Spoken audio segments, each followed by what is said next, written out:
Skont bassir ekonomiku tal-Kummissjoni Ewropea, Malta se jkollha l-akbar tkabbir ekonomiku fl-Unjoni Ewropea fl-2022. Għal sentejn oħra l-ekonomija ta' pajjiżna mistennija tesperjenza tkabbir ta' 6.2%. Dan ifisser ftit aktar mid-doppju tal-medja Ewropea. Pajjiżi oħra fosthom il-Ġermanja meqjusa l-mutur ekonomiku tal-Ewropa fl-2022, l-ekonomija mistennija tikber bi 2.6% ferm inqas minn nofs ta' dak ta' Malta.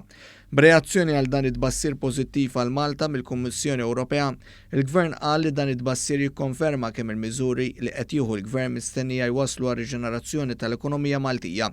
Fir-rapport tagħha l-Kummissjoni Ewropea sostni li minkejja l-impatt tal-imxija fuq it-turiżmu settur importanti għal Malta l-pandemija tfisser biss a temporary shift from a buoyant growth trend.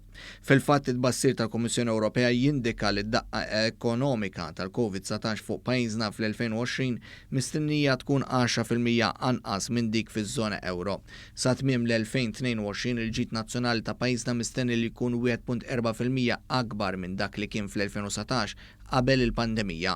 B'kuntrast il-ġid nazzjonali fiż-żona euro fl-2022 huwa stmat li xorta jibqa' 1% anqas minn dak li kien fl-2019.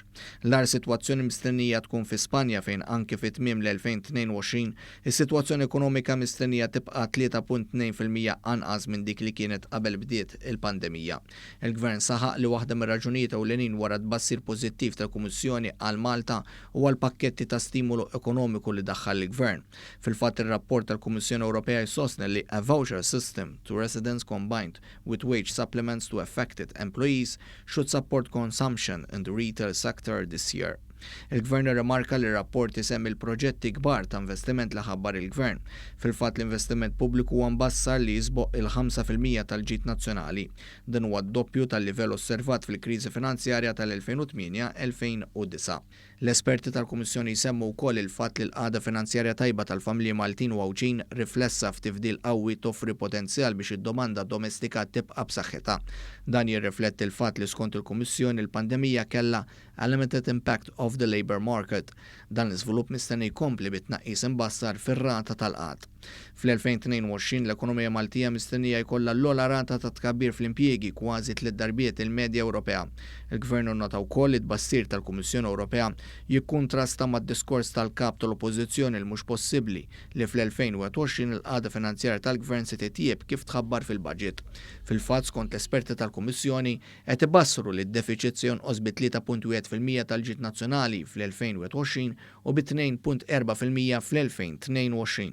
Fid-diskors tiegħu b'risposta għal budget il-kap tal-Oppożizzjoni qal li mhux possibbli l-dħul tal-Gvern fl-2021 jista' jisboq dak tal-2019.